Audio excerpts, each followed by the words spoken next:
Welcome to the Heal Your Hunger Show, where we get to the heart of why you overeat and how to stop.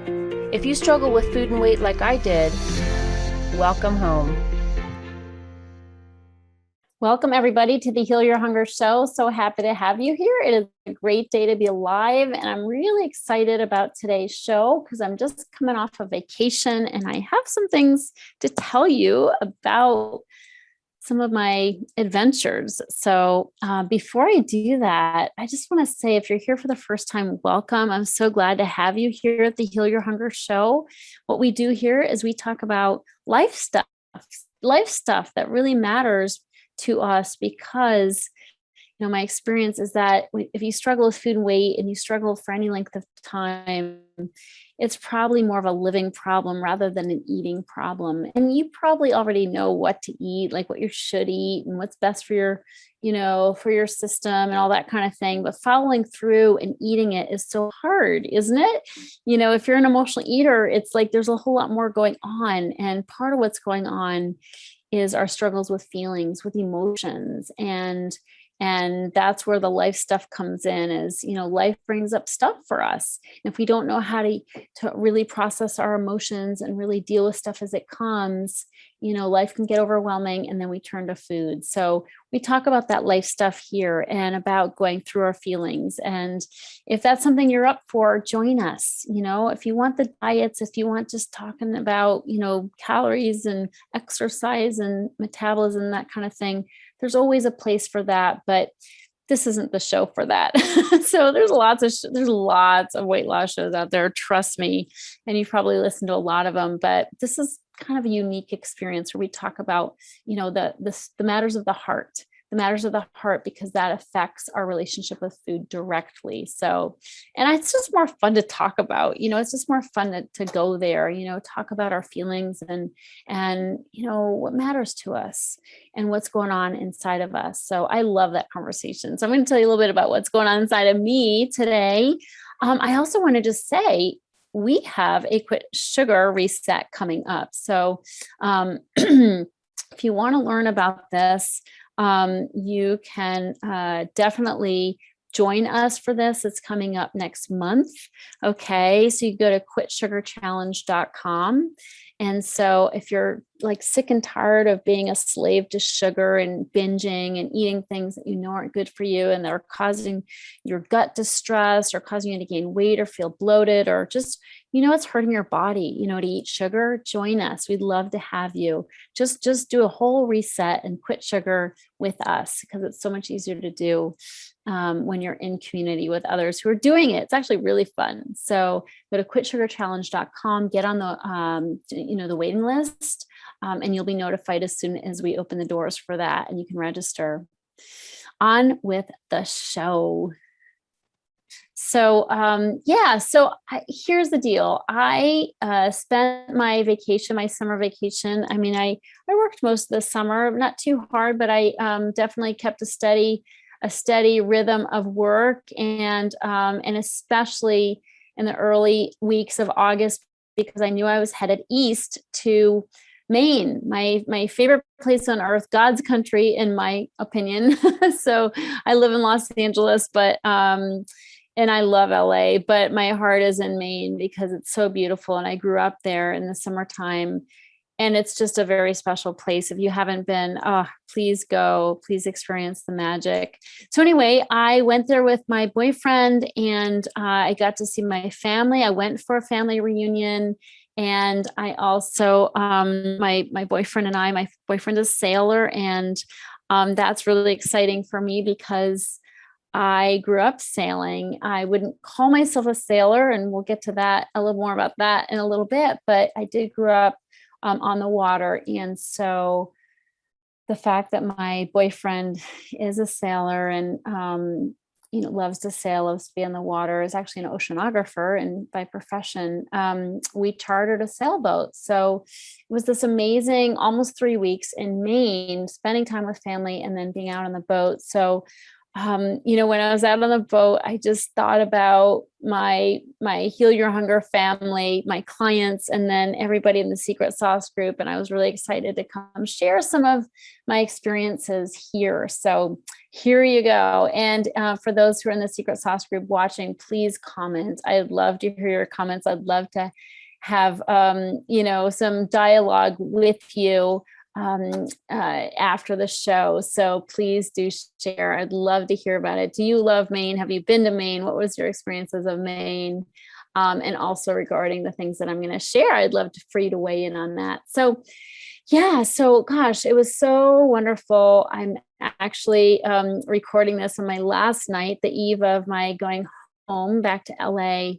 And I just couldn't wait to share. So here we go. The thing I really want to share is my sailing trip. Gosh, I feel like crying just as I share about this. It was so powerful for me, because I was really coming full circle. As I said, I grew up on the water, and I love the ocean. And,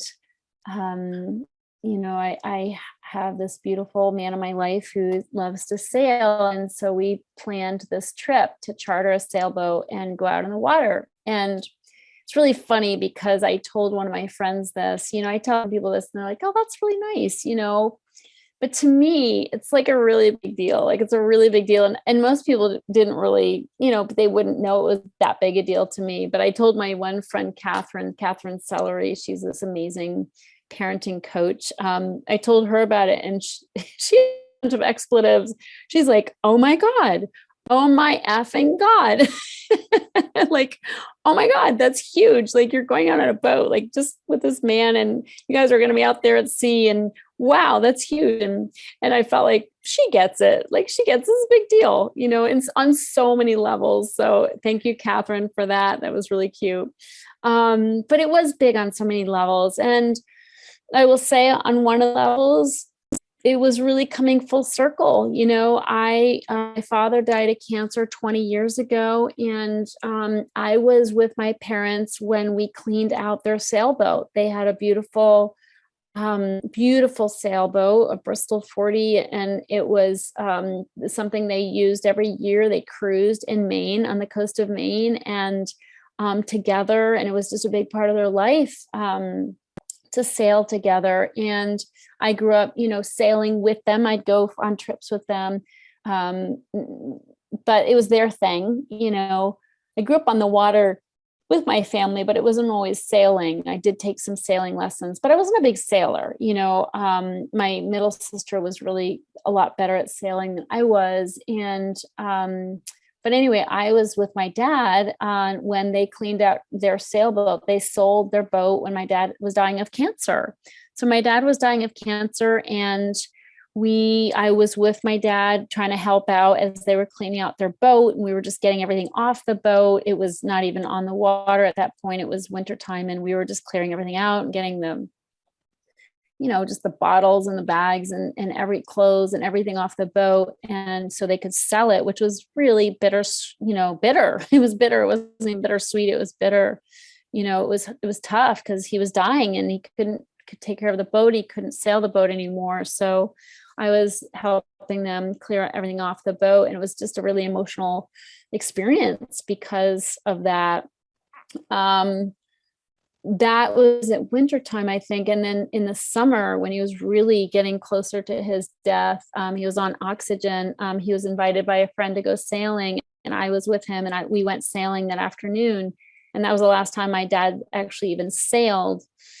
We went out in the Portland Harbor. My parents lived in Portland, Maine, and we went out in the Portland Harbor and we sailed. And that was the first time that I actually walked through some of my fears of sailing. As a kid, I was afraid of sailing. I was afraid of the boat heeling, slanting, the wind pushing the sail over. So the boat was tilting, and it's called heeling, Heeling. That was always scary to me. So that time that was the last sail my dad ever had in his lifetime. I actually the guy who took us out, he kind of helped me, take the wheel. And I got some of those fears then, even more this trip, which is what I want to talk about. But anyway, point is that experience of being with my dad on his last sail was very poignant for me as well.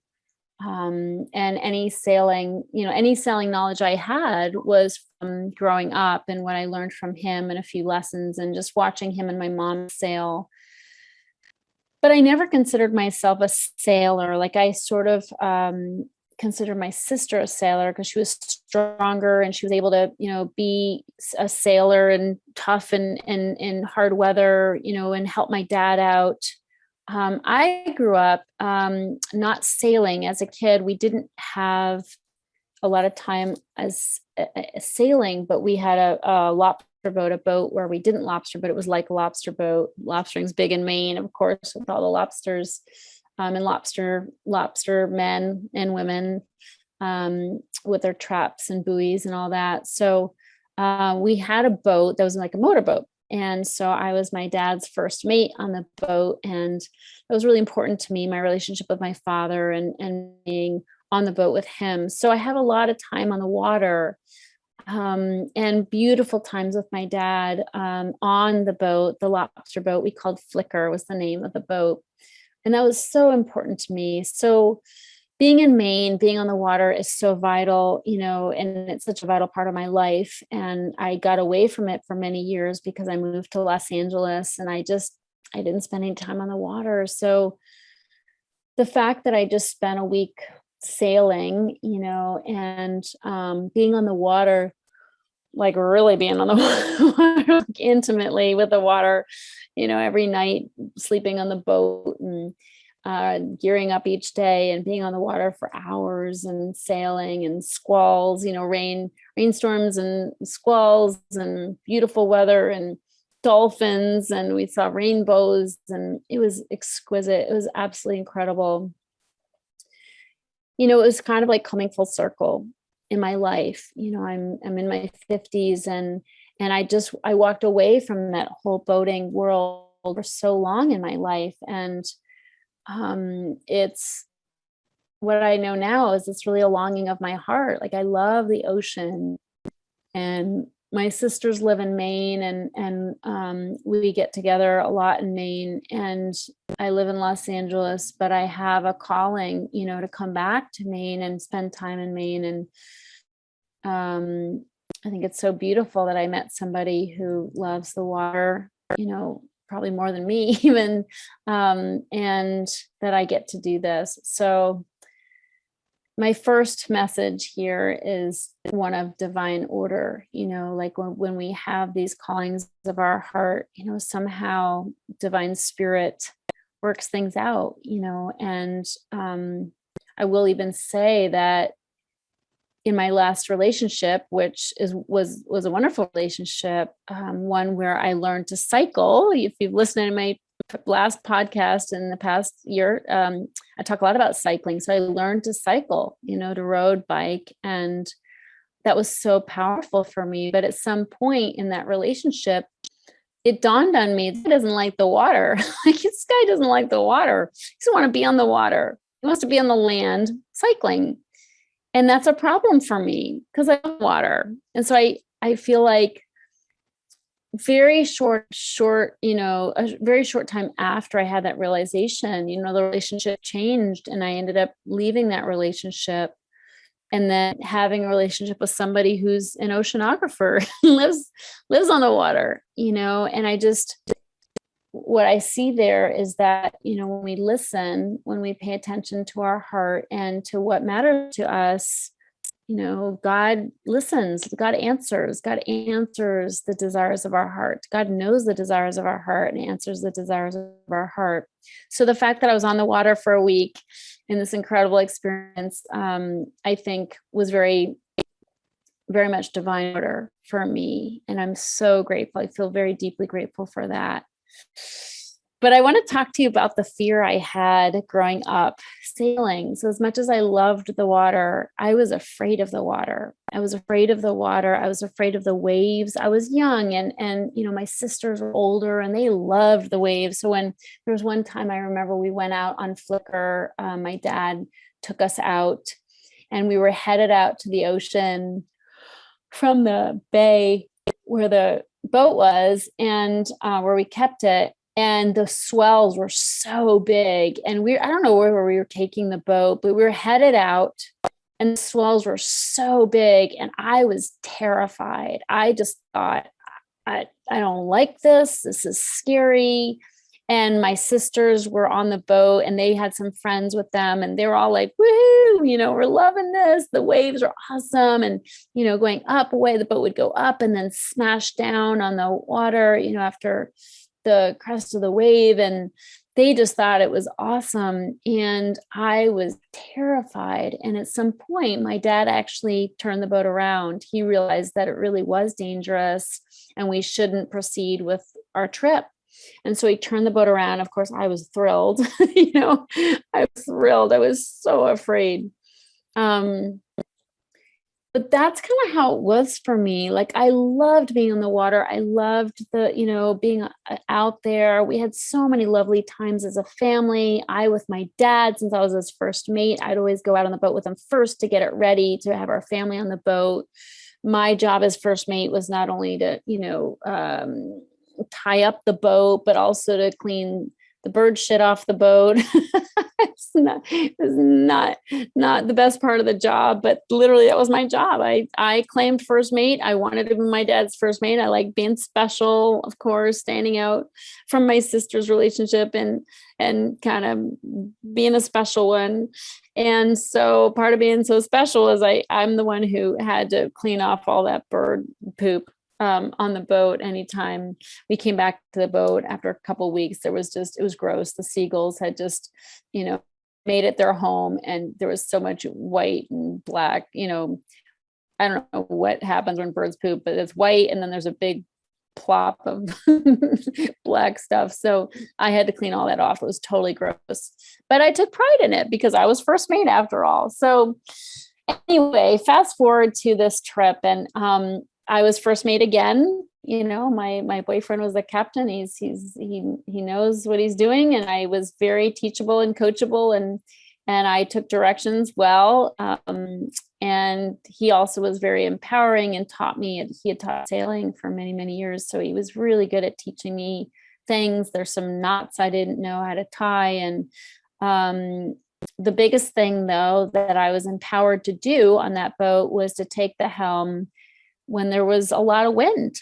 And what that meant was we would heal a lot. And the first couple of days, I knew I had fear of the ocean and fear, I had a lot of fear. As much as I love the ocean, I had a lot of fear of the ocean as a kid. And when we would sail and we would heal, the boat would, be tilted over. I would get really afraid and go down below as a kid. And I didn't want part of it. I was afraid. I was so afraid the boat would capsize. And also my dad would bark orders a lot. So he was my dad was very serious, and took himself a little too seriously. And so, when we were sailing, everything had to be just right. And, the sails trimmed just right. And if anything wasn't right, he'd kind of, yell or just be stern. And it just wasn't that fun. Like, this is not fun. So I just go below. I'd be like, I'm out of here. Like he starts yelling at my mom. I'm like, I'm out of here. I don't need this shit. So, between the fear and also just not wanting to be in tension, to be among the tension that would happen when things can get stressful really fast in a boat, but somehow my dad sort of took it to another level because he was so tense himself. Sailing wasn't that fun for me. Like it just wasn't fun. So, but I love it and I crave it. So here I am. I put myself in a position to be on a boat for a week and I'm 50% of the partnership. And so thankfully my boyfriend is so kind and so helpful and really, was teaching me how how to be a partner on the boat, but I had these fears come up. These fears that I had as a kid came up. At first day, it was okay. The weather was super easy. Second day, a little bit stronger wind. I handled myself fine. But the third day, the wind was strong. The waves were really choppy, and we had these gusts of wind, and I was at the helm. And when the gust would come through and the boat would immediately start to heel a lot, I'd freak out. So it just was like, whoa, like I got scared. And first couple times I'm like, whoa. And then the boat would even out, stabilize. But after, the third time or so, I just said, I can't do this. And I had him take the wheel, and I just had him sail. I couldn't do it. I was so afraid. And what ended up happening is, I watched him sail, and I watched him, sail in a really strong wind. And then I started to feel upset because the fear that I had as a kid came rushing up into me, or, it just came up. So what I did is I felt myself getting teary. So I went up toward the bow of the boat, and I just had a cry. I just had a cry because these feelings that were coming up were really memories of the fear that I was in as a kid. So I wasn't really crying about the present day because there was nothing really upsetting about it. I mean, I was afraid, but the fear was old. The fear was the fear I had as a kid. And this is my experience with emotional eating, is that when we clean up, when we stop overeating, all the feelings come up. This is why it gets hard. This is why diets are stupid. Because when you go on a diet, you don't have, if you don't have tools to deal with the feelings that come up when you're no longer stuffing them with food, you're going to go back to eating. So I had the feelings come up, and the feelings were old. They were the old fear, the fear of sailing, the fear of healing, the fear that I was going to capsize, the fear that I'd be at the helm and I'd mess up. All these fears from my childhood came up. And the first thing I did is I gave the wheel back to my boyfriend and said, you take this. Because I was, there's something to be said about walking through fear, but in the moment of your most intense fear, it's okay to humor the fear. And that's what I learned many years ago, is it's okay to humor the fear and just don't push through. So that's what I did. I gave the wheel back, and I just kind of processed what was going on. And then when I felt upset, like all the fears came rushing back to me, I gave myself time to cry and feel the fear and feel the sadness for having been in so much fear. So I had this cry up in the bow of the boat, and I just, it was windy. So I just needed to, boyfriend loves to comfort me when I cry, but it sometimes distracts me, and I really just need to cry and get into the feelings. So I just sort of let the feelings out, and just really sort of had a little cry, and I just felt sad. There's a lot of grieving that happens in recovery from emotional eating. It's really important that we give ourselves time and space to grieve for how it was, because we've been through hell, friends. If we've gone through a life of fighting food and fat, whatever your size, it doesn't matter. You don't have to be fat to experience the pain of fearing overweight and hating our bodies.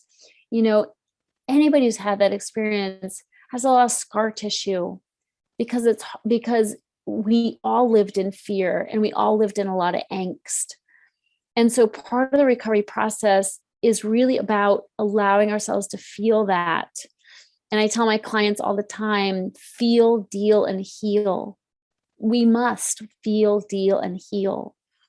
We must feel and deal with what we're feeling in order to heal. So I did that. I had a cry, and a little while later, I talked to him about it and told him about what was going on for me. And I prayed. And then I took the wheel again the next day. I don't know that I did that day, but the next day I took the wheel again. and again and again. And by the last day, the fear was gone. The fear was gone. And I was much more capable and handled myself well. And, my boyfriend checked in with me. Are you going okay? Doing okay? And it was like, yeah, I'm good. The fear's gone. But I'm so glad that I honored the fear. Like, I honored that I was afraid, and I took the time to deal with that fear, that very old fear, that childhood intense fear of being in danger. I was, as emotional eaters, we're very fearful. It's one of the 24 traits of the anatomy of the emotional eater. If you've read my book, one of those 24 traits is fearfulness, because my experiences as emotional eaters, we have a lot of fear. We're very fearful. And I was so fearful as a kid that boating, as much as I love the water, terrified me. So I go into this week knowing that as much as I'm excited to boat, there is a part of me that has some fear, and I didn't really deal with it until I was on the boat. I pushed it aside. I'm not going to lie. I kind of like acted like it wasn't there. And then boom, it hit me in the face. By day 3 of sailing, I had to face it. It came up. When the winds were strong enough, I was right there facing that fear. And so I'm so glad I did. So my message to you is feel, deal, and heal. The train will come around. We'll get the opportunity to deal with our fears, to either stuff them with food or deal with them head on. You can humor them by getting support and not shaming yourself for being afraid. But ultimately, we still have to face the fear, face the feelings, go through them, cry, write. My clients know the self-care secrets. They're in it to win it, and it's working for them. So they're writing about it, talking about it, and praying about it. But that's the formula in my experience. So I just encourage you, when the fear comes up, to get support, but to move through it so you don't have to stuff it anymore. And I did have I was on top of 3 Meal Magic throughout the trip, even on the boat. It was a little wonky on the boat, eating on a boat, cooking meals on a boat. But it was great. It was great. We had some great meals. And I'm so grateful for that. So I'm grateful for 3 Meal Magic. I'm grateful for not stuffing the feelings, but going through them. But I wanted to share all this because you really can get to the other side of them if you face them. If you're willing to feel, deal, and heal, you can get to the other side, and then you can be free. And that's the name of the game, is freedom. We don't want our fears to own us. I don't want those fears to keep me from being on the boat and experiencing the magic of the open waters of Maine, Penobscot Bay. It was amazing. I'm so grateful. It's such a beautiful experience. And I'm much the adventurer these days, and I want new experiences, and I love adrenaline. So, I want the adrenaline of the excitement of new experiences and being on the water and sailing and, going at a good clip and waves and all that. Is really exhilarating and fun once the fear was out of the way. So anyway, thanks for listening. This is my message today is about my trip, but really the bigger message is because we all have fear, and we all have ways that fear stops us, the importance of moving through it. And my experience is when we do it together, there's really nothing we can't move through and overcome. And of course, that's especially true for emotional eating. So thanks so much for tuning in. Please comment. I'd love to hear your thoughts about fear and fears you've walked through. I'd love to celebrate you if there's something you want to share in the comments. And thanks so much for tuning in. I love you so much. Until next time, be well and be free. If you enjoyed this podcast and want to get free support, insider health info, exclusive invites to events, and more, visit healyourhunger.com.